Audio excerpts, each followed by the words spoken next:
Welcome to the Business Blast podcast. I'm your host, Tyler Wagner. This episode is brought to you by Authors Unite. Authors Unite provides you with all the resources you need to become a successful author. You can learn more about Authors Unite and join the free community at authorsunite.com. Now, let's jump into the episode.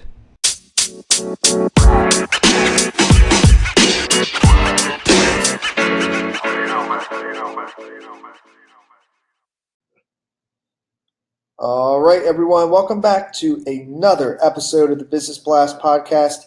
I'm your host, Tyler Wagner, and today I have Abasiama Akpan with us. She's the founder of Vivacity Global. So welcome to the show. Thank you so much for having me. Of course. Thanks for joining us. We'll dive in. The first question I have for you today is, what is the best story from your life that has an underlying valuable message? Wow. A lot has happened in my life that is amazing, but I think the best story that stands out for me is when my father changed my name from what it was to what it is now. And so I think as a child, I struggled a lot with my identity. And I now believe that there's power in words. But, your name is some sort of confession that you and other people make daily. So to now have a name that addresses the core of who I am and shapes the way my life is turning out is amazing.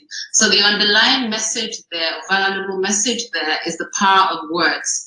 The power of words to change lives and societies for better or worse, and how the words we use to identify ourselves can either create an upsurge that moves us towards our best selves or a depreciation of our true selves. So the valuable message in my father changing my name is how words, the power of a name, the power of words can shape our lives.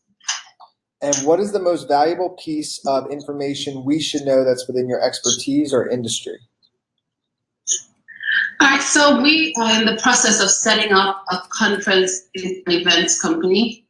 The events industry is a huge one with projections in trillions of dollars. We're positioning ourselves to be ones that connect people to have necessary conversations. It is important for us to recognize, especially in today's world where we have such easy access to people, tools, and resources, that we're able to use that for good. We're focusing, as a company, we're focusing on fostering learning through our events, our programs, our initiatives. And we're constantly looking for ways to collaborate with people from different industries and backgrounds to bring value to people that need it. And so we're currently building an ecosystem, if you will, to bring all stakeholders together to address in a meaningful manner challenges that women face, and especially three key challenges. One will be access to quality learning, which I believe should be from role models, which we have a problem accessing role models. Women have a huge problem accessing role models, and so we're trying to address that in a meaningful way. Access to support network, which we are looking to provide on a global online and local offline basis. And of course, creating opportunities and platforms for women to create awareness of their brands, which is key to building a successful business. And what is your best piece of overall business advice, so not necessarily industry specific? I would say it's identity and focus. And I'm saying that especially to people that are starting out, like myself. It's important to have a clear vision, which is born out of the identity, whether it's a personal identity or a business identity. I don't necessarily believe that the path towards achieving your vision has to be clear. I just think you need to have a clear vision and then create a circular focus to help you, identify which path is going to lead me to achieving my focus or achieving my vision. And especially because when you're starting out, you're going to have so many great ideas come up, which may be a distraction rather. And if you don't have that focus, it's easy to get distracted and, get off course, and you end up doing something else, which is quite different from what you set out to do. And if you could give your younger self one piece of advice, what would that be? Oh, the advice to my younger self would be: perfect isn't, perfect becomes. And that's because there's this deception that being a perfectionist keeps us, the deception of being a perfectionist keeps us from harnessing the opportunities that help us become perfect. So the idea that everything has to be perfect before you start, it's a deception. So just go ahead and start.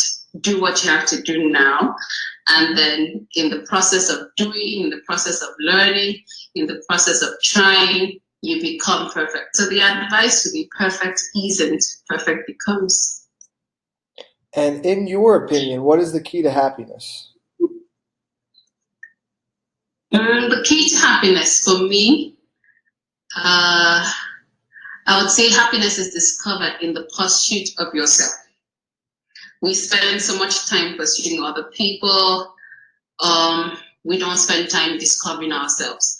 So it's in discovering who you are, why you are, and what you're here to do, and refining yourself and serving your value.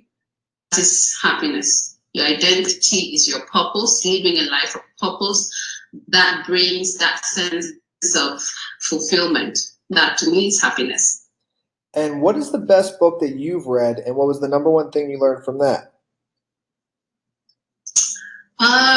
So many books I've read, but currently reading The Lean Startup by Eric Rice. The key lesson for me is one of the startup method that he listed, validated learning. That says that startups exist to learn how to build a sustainable business.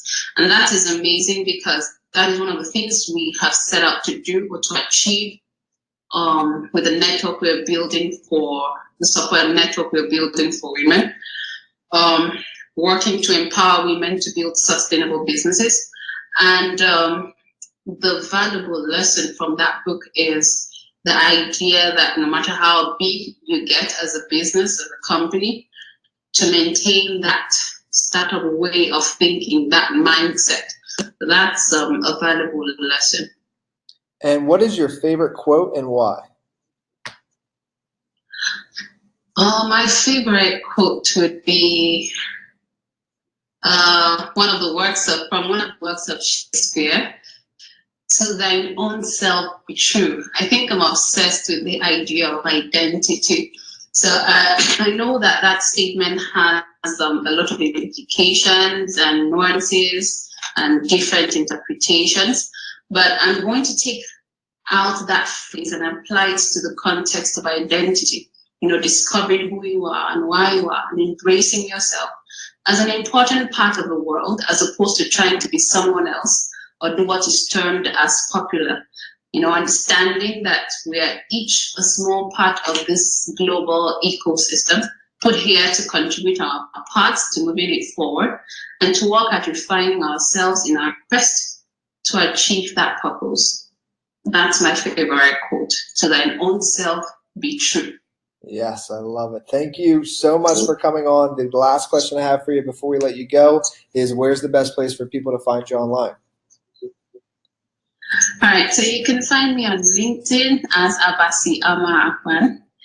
Thank you so much for having me. I appreciate it. Of course. Thanks for joining us.